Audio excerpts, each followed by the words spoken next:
الصلاة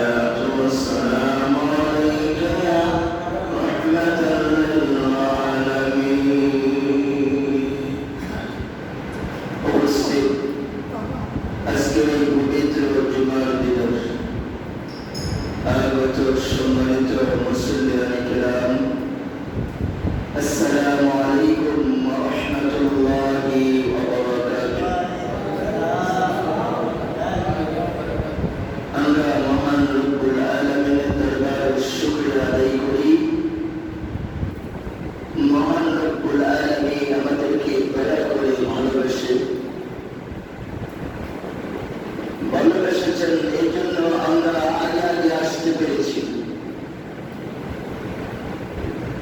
আমাদেরকে আল্লাহ সুস্থ রেখেছেন, সুস্থ রেখে আল্লাহ এই জান্নাতের বাগানে আসতে পেরেছি। এই জন্য আমরা শুকরিয়া আদায় করি, সকলে বলে আলহামদুলিল্লাহ।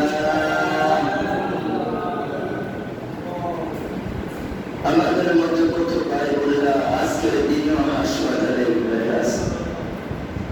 আমি আজকে রাত্রে সাময়িক অসুস্থ হয়ে পড়েছিলাম, রাত্রে জ্বর আসছে, রাত্রে 2টার আগে ঘুম ভেঙে গেছে। এই পর্যন্ত বড় হাসপাতাল করে গেছি।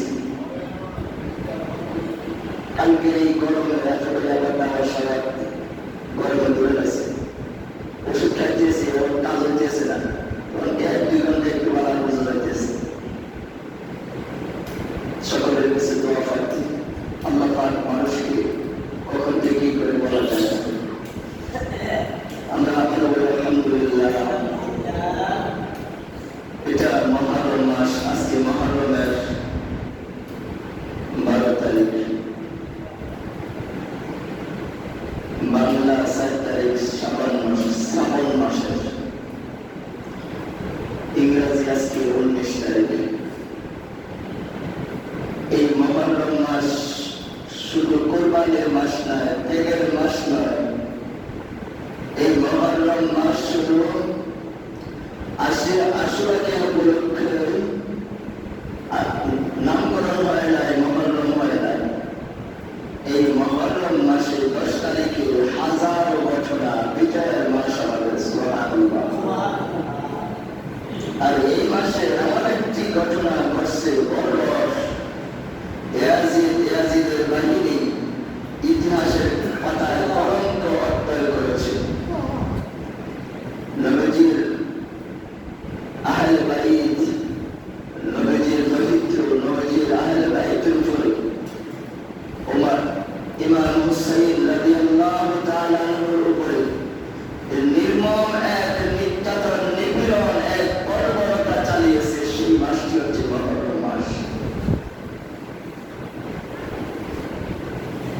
আজকে সেই মহরম মাসের কারবালার সম্বন্ধে কিছু কথা বলব।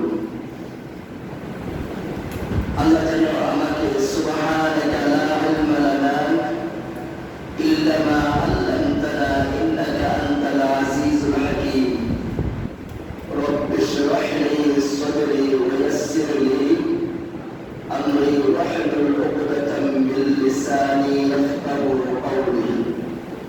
রব্বি জিদনি ইলমা, রব্বি জিদনি ইলমা, রব্বি জিদনি ইলমা। আল্লাহর কাছে সাহায্য চাই, আপনাদের দোয়া চাই। নবী সওয়ার ফলতে কথা মনে থাকে না, ভুলে যাই। কতবার যে একটা জিনিস যে কতবার দেখতে হয়, তো আজকে কিছু আবার নোট করে নিয়ে আসছি, যদি ভুলে যাই এজন্য নোট করে নিয়ে আসছি। আজকে এই কারবালার সম্বন্ধে আলোচনা করব। আল্লাহ রাব্বুল আলামিন আজকে এই খুতবার আলোচনায় আউযু বিল্লাহি মিনাশ শাইতানির রাজীম। বিসমিল্লাহির রাহমানির রাহিম। যালিকুমুল্লাহু রাব্বুকুম লা ইলাহা ইল্লা হুয়া খালিকু কুল্লি শাইইন ফা'বুদুহু ওয়া আলা কুল্লি শাইইন ওয়াকিল। আল্লাহ পাক বলতেছে, আমি তোমাদের রব। আল্লাহ আমাদের কি? আমাদের রব, আমাদের হায়াত মওতের মালিক আল্লাহ। তিনি ছাড়া বলতেছেন, তোমাদের রব ছাড়া তোমাদের আর কোনো মাবুদ নাই, ইলাহ নাই, পালনকর্তা নাই, রিজিকদাতা নাই, সন্তান দেওয়ালা নাই। তোমরা দুনিয়াতে যা করতেছো সবকিছু ব্যাপারে আল্লাহ পাক জ্ঞাত। আল্লাহ পাক সবকিছু দেখতেছেন। আল্লাহ পাক দুনিয়াতে তুমি যা কিছু দেখতেছো সবকিছু আল্লাহ তোমার কল্যাণের জন্য সৃষ্টি করেছে। সুবহানাল্লাহ। কাজে তোমরা কি করো? তার ইবাদত করো, গোলামি করো, তার বিধানকে মানো। তিনি সকল বিষয়ে বেগবান, তাকে কোনো নিন্দা করে না। তিনি সকল সুকুমার জিনিসকে দেখিতে পান। মাটির তলদেশে, সমুদ্রের তলদেশে, আকাশে, জমিনে যা কিছু আছে সর্বাবস্থায় সবকিছু আল্লাহ পাকের চক্ষুমান, দৃশ্যমান। উনি হচ্ছেন মহাবিজ্ঞ। সুবহানাল্লাহ। আজকে এই মহারম মাসে কম সময়ের মধ্যে কারবালা সম্বন্ধে আলোচনা করব। তার আগে একটা কথা বলি, আমাদের দেশের ছাত্র জনতা ইউনিভার্সিটি বিশ্ববিদ্যালয়ের ছাত্ররা একটা ন্যায্য দাবি নিয়ে রাস্তায় নেমেছে। দাবিটা হচ্ছে আমরা কোটা বাতিল চাই, অর্থাৎ যোগ্যতার ভিত্তিতে আমি আমার স্থানে বুঝতে চাই। আমি চাকরি ক্ষেত্রে, যে কোনো ক্ষেত্রে আমার যোগ্যতার ভিত্তিতে যেন আমাকে প্রাধান্য দেওয়া হয়। এই আন্দোলন করতে চাইয়া আজকে 10-15 দিনে, 10-12 দিনে 20 জন লোকের উপরে মারা গেছে, ছাত্র সহ সাধারণ মানুষ। এর মধ্যে পুরুষ আছে, অন্যান্য রাজনৈতিক দলের কর্মী আছে। যারা এই আজকে কয়েকদিনের আন্দোলনে মারা গেছে, আমি তাদের জন্য দোয়া করি, আল্লাহ পাক যেন তাদেরকে এই মুহররম মাসের কাটিয়ে শহীদ হিসেবে কবুল করে। সকলে আমিন। আল্লাহ যেন এই ছাত্রদেরকে, যারা অধিকার আদায়ের জন্য আন্দোলন করতে আছে, আল্লাহ যেন তাদেরকে শহীদ মর্যাদা দান করে। সকলে আমিন। শহীদ 70 প্রকার। এইবার একটা আপনি আগুন ফেলে মারছেন, শহীদ মর্যাদা পাবেন। অ্যাক্সিডেন্টে মারা গেছেন, শহীদ মর্যাদা পাবেন। সুবহানাল্লাহ। আপনাকে কি হত্যা করেছে, আপনি শহীদ বিনা অপরাধে আপনি শহীদ দরজা পাবেন। সুবহানাল্লাহ। সময় নাই, অন্যদিকে যাইতে দিয়েছি। কারবালা এক মর্মান্তিক ঘটনা। নবীজির মক্কা থেকে মদিনায় হিজরত করার ফলে মদিনার রাষ্ট্রপতি ছিলেন, রাষ্ট্রের প্রধান ছিলেন। এই রাষ্ট্রের পরিচালনা 10 বছর করেছেন। রাসূল দুনিয়া থেকে ওফাতের আগে রাসূল ডিসিশন দিলেন, সিদ্ধান্ত দিয়ে গেলেন, আমার পরে খেলাফতের দায়িত্ব কে পাবে। খেলাফতের দায়িত্ব দিয়ে গেলেন আবু বকর রাদিয়াল্লাহু সিদ্দিক আকবর রাদিয়াল্লাহু তাআলা আনহুকে। এটা রাসূল নিজের মুখে, নিজ দায়িত্বে আবু বকরকে খেলাফতের দায়িত্ব দিয়ে গেলেন। আবু বকর রাদিয়াল্লাহু তাআলা বয়স হয়ে গেছেন, 3.5 বছর, 4 বছর খেলাফতের দায়িত্ব প্রেসিডেন্ট করেছেন, দায়িত্ব পালন করছেন। আবু বকরের পরে ওমর রাদিয়াল্লাহু তাআলা আসলেন। ওমর রাদিয়াল্লাহু তাআলা ফজরের নামাজের সময় খঞ্জর মেরেছে ফিসি দিয়ে। কয়েকদিন অসুস্থ থাকার ফলে উনি মারা যান, শহীদ হন।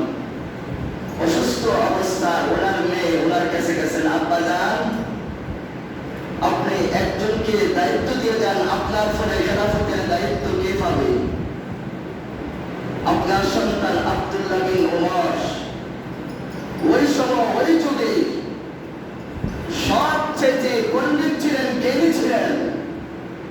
ফিকহগণ, তাফসীরগণ, হাদিস শাস্ত্রগণ, বিজ্ঞান শাস্ত্রগণ, ওয়ান সাইড এমন সাইড পাচ্ছিল না আব্দুল্লাহ বিন ওমরের জ্ঞান ছিল না। সুবহানাল্লাহ।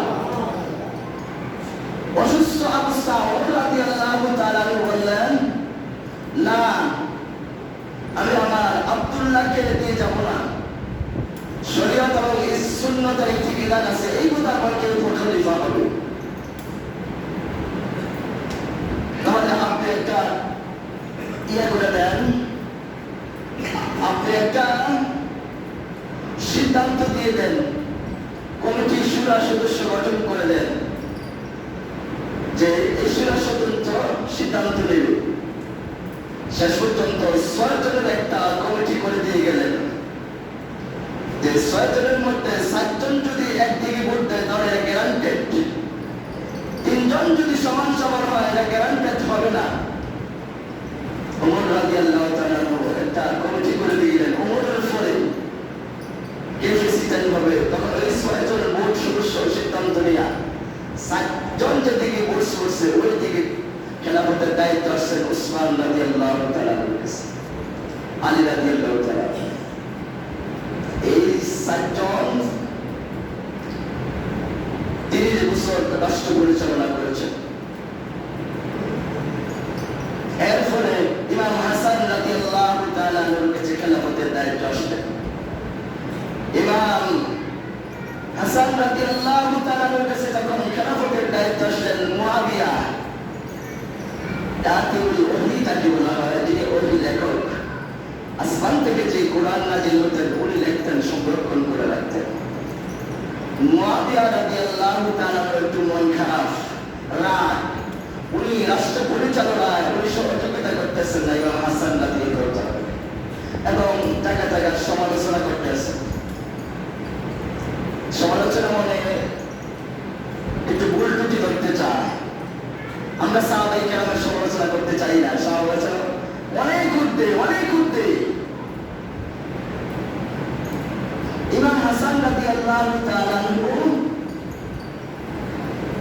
বুঝতে পারলেন চাচা মুআবিয়া রাদিয়াল্লাহু তাআলা মনটা খারাপ, উনি অসন্তুষ্ট, উনি স্বেচ্ছায় ছেড়ে দিলেন খেলাফতের দায়িত্ব ইমাম হাসান রাদিয়াল্লাহু তাআলা ইমাম মুআবিয়ার কাছে দিলেন। ইমাম মুআবিয়া রাদিয়াল্লাহু তাআলা আমিরুল মুমিনিন, উনি 20 বছর রাজত্ব করছেন। 20 বছর রাজত্বের মধ্যে 58 হিজরিতে উনি মক্কাতে যেয়ে ওনার সমর্থক, ওনার কিছু ভক্তদেরকে নিয়ে উনি মিটিং বসলেন। মিটিং ঘোষণা করলেন আমার পরে প্রেসিডেন্ট হবে ওলিউল আহাদ, প্রিন্স, ক্রাউন প্রিন্স। এখন এই সিস্টেমটা সৌদি আরবে আছে। বর্তমান প্রিন্সের নাম মোহাম্মদ সালমান, নাকি সালমান, মোহাম্মদ সালমান, যে বর্তমান প্রেসিডেন্ট, ওনার ছেলেকে এখন উনি আরো আগে থেকে ঘোষণা দিয়ে হয়েছে যে আমি মৃত্যুর পরে আমার সন্তান হবে দেশে সৌদি আরবের বাদশা। মুআবিয়া রাদিয়াল্লাহু তাআলা 58 হিজরিতে ইয়াজকিতে ওনার মৃত্যুর পরে কে প্রেসিডেন্ট হবে, উনি সাহাবায়ে কেরাম, তখন হাজার হাজার সাহাবায়ে কেরাম জিন্দা, সাহাবায়ে কেরামের লাগে পরামর্শ করলেন না, কোনো ভোট গঠন করলেন না। উনি নিজের মন থেকে উনি ওনার সিদ্ধান্ত জানিয়ে দিলেন আমার মৃত্যুর পরে ইয়াজিদ হবে প্রেসিডেন্ট, ক্রাউন প্রিন্স, ওলিউল আহাদ, অর্থাৎ পরবর্তী প্রেসিডেন্ট। এটা সাহাবায়ে কেরাম শুরু করছেন বিরোধিতা। আপনার যে সন্তানকে আপনি পরবর্তী কি করেন প্রেসিডেন্ট ঘোষণা করছেন, আপনার সন্তান তাকওয়াবান না, সুন্নতের পাবন্দি না, শরীয়তের পাবন্দি না, আপনার সন্তান মদ্যপান করে নারীদের সাথে ব্যভিচারে লিপ্ত, তার আমলে, আখিরাতে, ইলমে, যোগ্যতা সব দিক দিয়ে কম। মুআবিয়ার সামনে, মুআবিয়া রাদিয়াল্লাহু তাআলার সামনে সরাসরি প্রেসিডেন্ট, কিরকম সাহস, মাফের বেলা কারিগর। এখন একজন সাংবাদিক লিখতে পারে না, কলজা নাই, বুকে কলজা নাই, যদি গুলি করে হত্যা করে ফেলা হয়। আমি এই যুগের শ্রেষ্ঠ শহীদ বীর মুক্তিযোদ্ধা মনে করি আবু সাইদকে রংপুরের পুলিশের সামনে হাত পেতে দিয়েছে, ভয় করে নাই। এই যুগের, এই শতাব্দীর যুগের শ্রেষ্ঠ মুজাহিদ অন্যায় কেসে মাথা নত করে না আবু সাইদ, ভার্সিটির ছাত্র রংপুরের। এমন সাহসী হতে চাই। যুগে যুগে এরকম বীর চর বলিবে, কিয়ামতের পর্যন্ত থাকবে, কুটি করতে একজন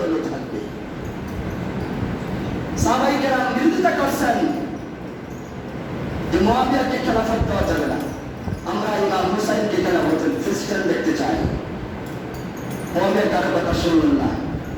উনি 58 সালে ঘোষণা করলেন প্রেসিডেন্ট কাউন্সিলস ওলিউল আহাদ। উনি 60 হিজরিতে মারা গেলেন। মুয়াবিয়া রাদিয়াল্লাহু তাআলা, আমি মুয়াবিয়া, আমার ইলম কালাম নাই, ওনার সম্বন্ধে আমার কথা বলার আমার কোনো যোগ্যতা নাই, কথা আমার কোনো যোগ্যতা নাই। তা আমি মুয়াবিয়ার সম্বন্ধে যারা বড় বড় আলেম তারা পুরো রিসার্চ করেন, কথা বলেন। আমার তো তাদের থেকে কুচি গুলো এক গুলো আমার নাই, আমি কথা বলার অধিকার রাখি না। উনি 60 হিজরিতে ইন্তেকাল করেছেন। মুয়াবিয়া রাদিয়াল্লাহু তাআলা 61 হিজরিতে মারা যাওয়ার পরে মুয়াবিয়া রাদিয়াল্লাহু তাআলা তো আগেই খেলাফতের দায়িত্ব দিয়ে দিয়েছেন। মুয়াবিয়া রাদিয়াল্লাহু তাআলা মারা যাওয়ার পর উনি প্রেসিডেন্ট বসে বললেন। বসে উনি কিছু নিয়ম কানুন আইন কানুন জারি করলেন যে মানুষের শয়তান, মানুষের কলঙ্ক নাম দিছে মুসলমান। আল্লাহর লানত তার উপরে, ইয়াজিদের উপরে। এই শয়তান ক্ষমতায় বসে এই জানোয়ার নরপশু অত্যাচার বিশ্বাস শুরু করলেন মুসলমানের উপরে। ঘটনা সামনে আসছে, কি কাজ করছে সে? আল্লাহু আকবার, তার মধ্যে ইতিহাস সাক্ষী। 61 সালে এখন দেখা গেল যে তাকে মানতে আসে না। 80% মুসলমান সাহাবায়ে কেরাম তাবিঈন তারা ইয়াজিদকে মানে না। যখন কেউ ক্ষমতা থাকে বয়ও রাষ্ট্রপতিকে মানে, প্রেসিডেন্টকে মানে, কেউ আছে তার দল করে না, সমর্থন করে না, কিন্তু যে তার উপর অত্যাচার বিচার হবে, তার প্রতি জুলুম হবে, এই ভয়ের কারণে সমর্থন করে, মৌন সমর্থন দেয়। যে 20% এই 20% মধ্যে 5% টিকত না, যারা ইয়াজিদকে সমর্থন দিয়েছে। কুফা থেকে, যেটা বাগদাদ ইরাক, এই ইরাক থেকে, কুফা নগরী থেকে, কুফা সিটি থেকে 80,000 সিটি গেছে হুসাইনের কাছে যে আপনি কুফাতে আসেন, আমরা আপনার হাতে বয়াত হব, আমরা ইয়াজিদকে খেলাফত মানি না, প্রেসিডেন্ট মানি না, রাষ্ট্রপতি কাউন্সিল মানি না, আপনি আসেন। জিলহজ মাসের প্রথম দিন ওনার চাচাতো ভাই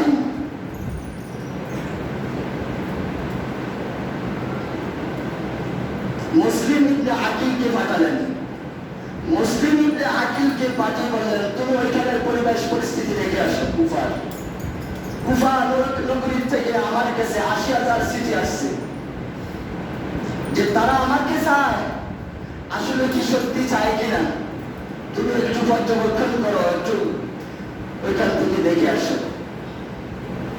মুসলিম ইবনে আকিল যখন আসলেন, 18,000 মুসলমান হুসাইনের ভক্ত, তারা হুসাইনের পক্ষে, মুসলিম ইবনে আকিলের পক্ষে, হুসাইনের হাতে, হুসাইনের উপরে তারা বায়াত গ্রহণ করলেন। 18,000 থেকে 20,000 তারা সমর্থন করে, আমরা ইয়াজিদকে মানি না, আমরা হুসাইনকে চাই।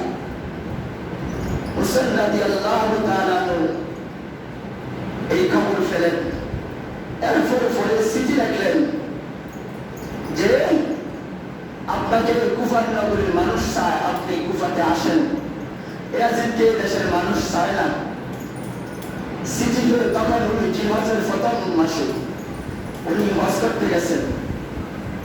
তখন হুসাইন রাদিয়াল্লাহু তাআলার বয়স চলতেছে 53 বছর, কিছু কম আছে, পুরোপুরি 53 বছর হয় না। আর কারবালা সংগঠিত হয়েছে 50 বছর, নবীজির ওফাতের 50 বছর পরে। উনি হজ করতে গেছেন, আগে হজ করতে গেছে। এই ধাকিতে একটা মাসালা বলি, আমাদের দেশে অনেকের টাকা আছে, কেউ 2-4 বার 5 বার করে হজ করে।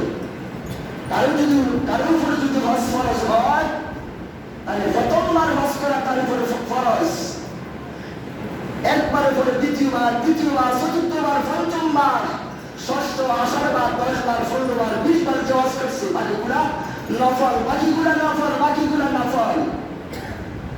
যারা 2 বার 3 বার হজ করে তারা চিন্তা করার দরকার, তার আশেপাশে অসহায় বিধবা নারী আছে, না খেয়ে লেখাপড়া করতে পারে না সন্তান।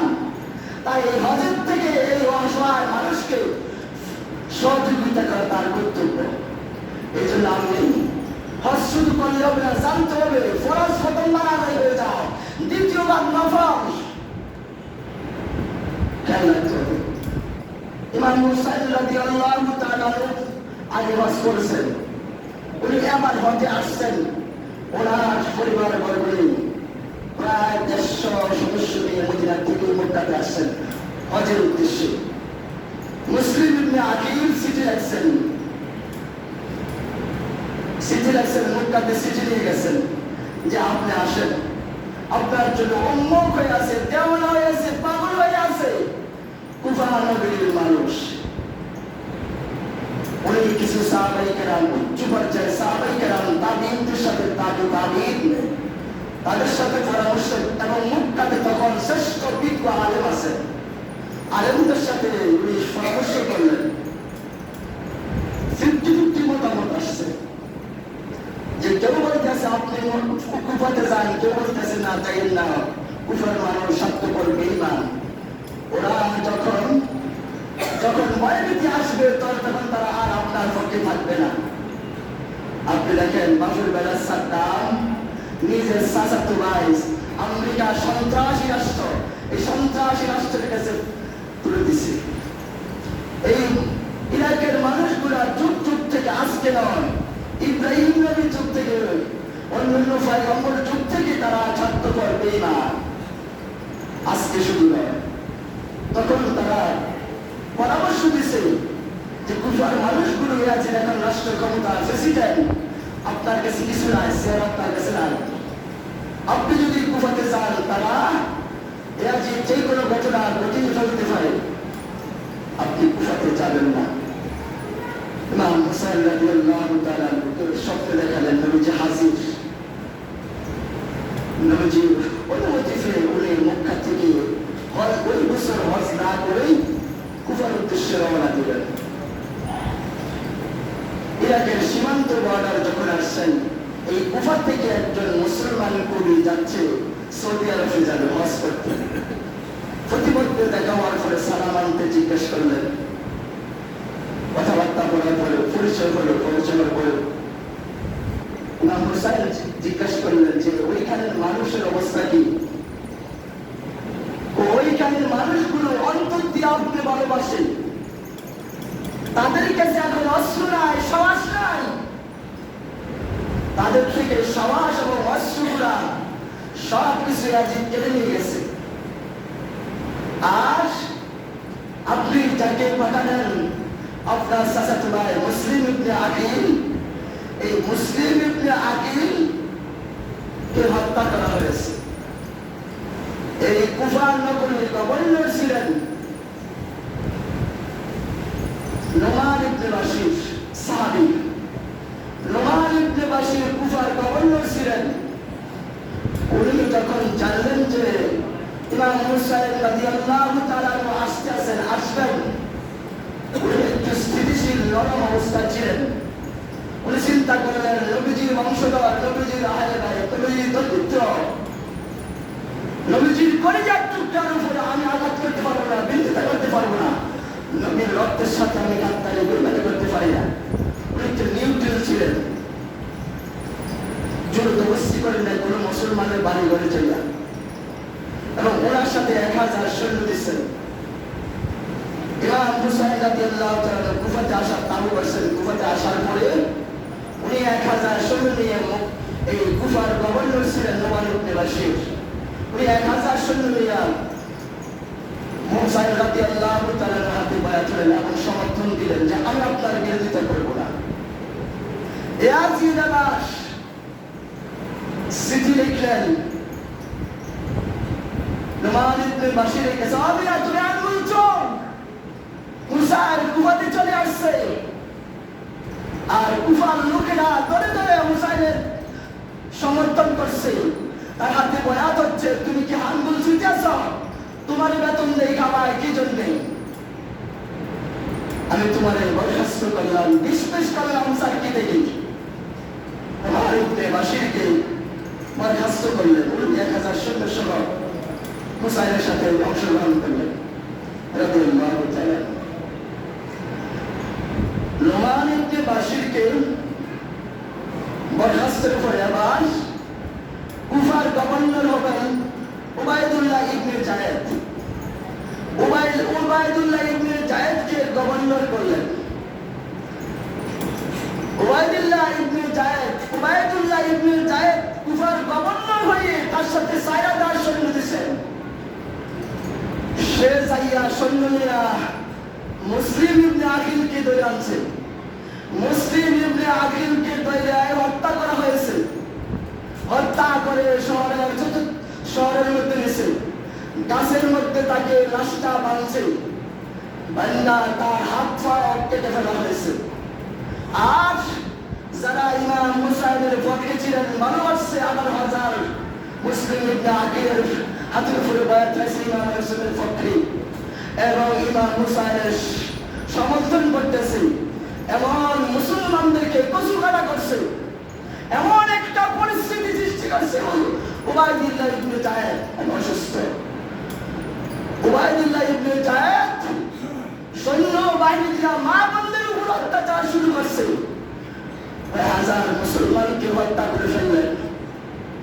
কুফা নগরী যারা 80,000 সিটি গেছে, হাজার হাজার লক্ষের উপরে মানুষ হুসাইনকে ভালোবাসেন, সমর্থন করেন। তারা আবার ভয় পেয়ে গেলেন, তারা আতঙ্কিত হয়ে গেলেন। তারা কেউ বলে চলে গেছে, সুখসার হয়ে গেছে কুফা নগরীর মানুষ, যারা জীবন দিয়ে হুসাইনকে ভালোবাসছিল।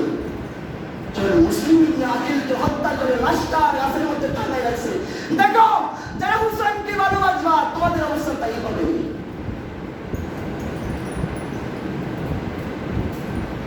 এই পরিস্থিতির পরে 1 তারিখ মুহররমের 1 তারিখের মধ্যেই ইমাম হুসাইন কুফায় চলে আসলেন।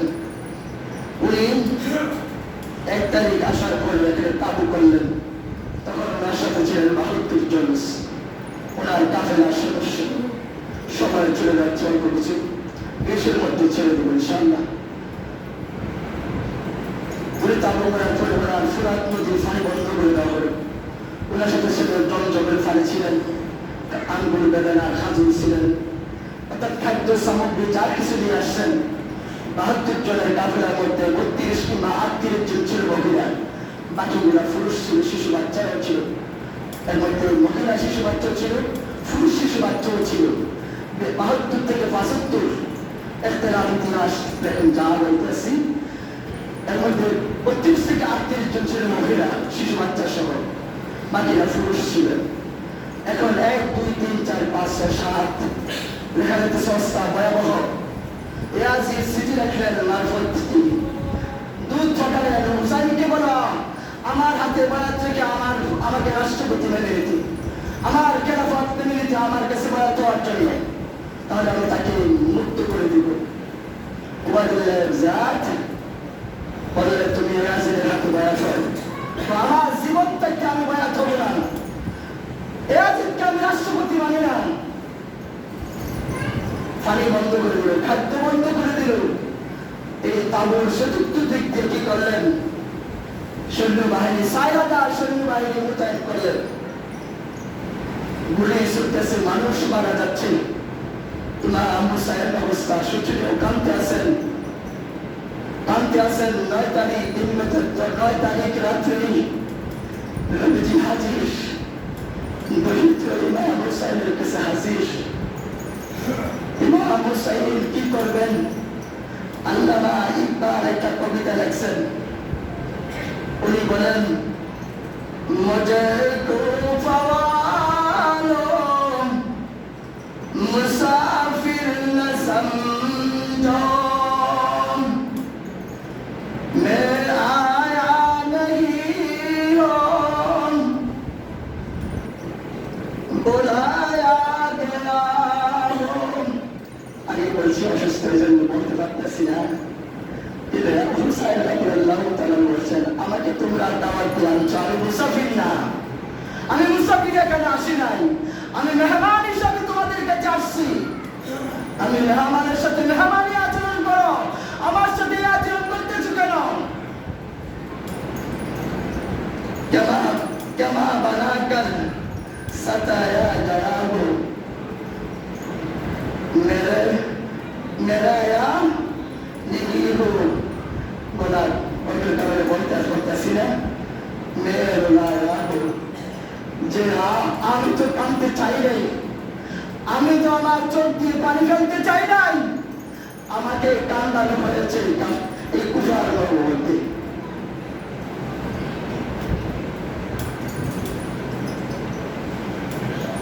खुदा जाने के है ये मेजबानी, যে জানি না খোদা আমার জন্য কি মেজবানি করতেছেন, আমার জন্য আমি একজন মেজবান মেহমান, আমার সাথে কি আচরণ করতেছে, শরীর টান চলে যেতেছে। 72 ফিয়াসের গায়ের বন্দে ফানি, আমার সাথে 72 জন সাথী সঙ্গী কাফেলা, এই 72 সঙ্গী কাফেলা তোমরা ফানি বন্দি করে দিয়েছ, একটুকু ফানি আমাকে দিচ্ছ না।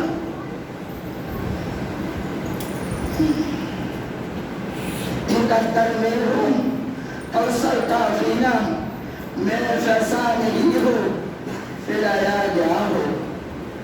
जो আমাকে তোমরা কি আপ্যায়ন করতেছো, কি খাতির করতেছো? আমি তোমাদের কিছু আপ্যায়ন চাই না, আমি নবীজির বংশধর, আমি নবীজির আহলে বাইত, তোমরা আমার সাথে এমন আচরণ কেন করতে আসো? শাহাদাত কি মঞ্জিল উফায়া मैं मुर्दा नहीं हूँ, मैं मुर्दा नहीं हूँ, जिलाया गया हूँ।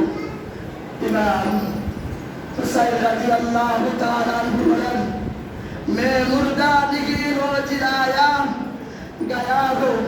আমি তো এখানে কুফাতে মুর্দা আসি নাই, আমি নবীজির বংশধর, আমি হুসাইন জিন্দা আসছি। আমার সাথে আচরণ কেন করতেছে? আমি তো মুর্দা আসি এখানে, কেন আমার সাথে আচরণ করতেছে? শুক্রবার 10 মুহররম ইমাম হুসাইন দেখলেন চতুর্থ দিক দিয়ে গুলি আর গুলি, তীর নিক্ষেপ করে সব লাশ আর লাশ। যখন ইমাম হুসাইনকে হত্যা করার জন্য আসছে, ইমাম হুসাইন রাদিয়াল্লাহু তাআলা বলছেন, আমাকে একটু সুযোগ দাও, আমি 2 রাকাত নামাজ আদায় করি।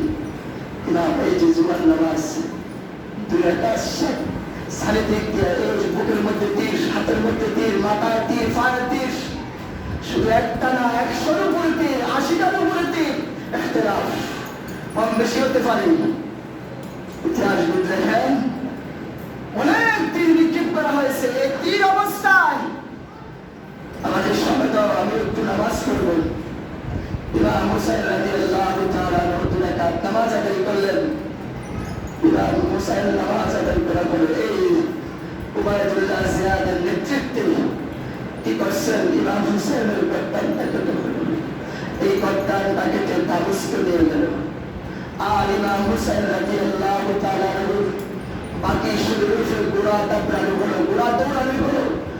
শরীরের মধ্যে ইমাম হুসাইনের চেহারা নবীজির চেহারা শরীফ ছিলেন, এই জন্য ইমাম হুসাইনকে দেখলে নবীজির কথা মনে করে যেতেন, নবীজির কথা ভালোবাসতেন, নবীজির কথা মনে করতেন। সাহাবায়ে কেরাম ইমাম হুসাইনকে বেশি ভালোবাসতেন। সাহাবায়ে কেরামের মধ্যে এই শরীরের বস্তু রাখে নাই আছে উবাইদুল্লাহ ইবনে ইয়াজিদ, পুরা শরীরের উপরে বস্তু আলাদা করেছেন। এই ইতিহাস কারবালার অসুস্থ শরীর নিয়ে বললাম, সুন্দর করে বলতে পারে নাই। আল্লাহ রাব্বুল আলামিন ইমাম হুসাইন অন্যায়ের কাছে মাথা নত করে নাই, অপরাধের কাছে মাথা নত করে নাই। আজকে সারা দুনিয়াতে স্বৈরাচার ক্ষমতায় বসে আছে, মানুষের অধিকার দিতে চায় না। এই হচ্ছে ইয়াজিদের বংশধর। যদি আজকে আমাদের দেশে আমরা যখন নেট দেখি, অনেকে ইয়াজিদকে সমর্থন করতে চায়। আমি বলি, যারা ইয়াজিদকে সমর্থন করতে চায় তারা যেন ইয়াজিদের নামটা ইয়াজিদের নাম রাখে না। ইয়াজিদ জাহান্নামী পৃথিবীর কালফির লড়ফরসু ইয়াজিদ। ইমাম হুসাইনের উপর যে অত্যাচার বিচার করেছেন, শেষ করে দিচ্ছি যে ঘটনাটা বললাম।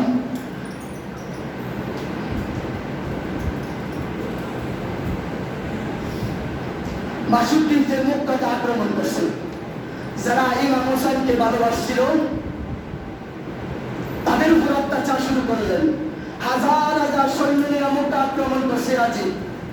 আক্রমণ করার পরে ওই সাহাবায়ে অনেক বুজুর্গ আলেম তাবিঈন তারা মুসলমান গুলা খানায় কাবা আশ্রয় নিয়েছে।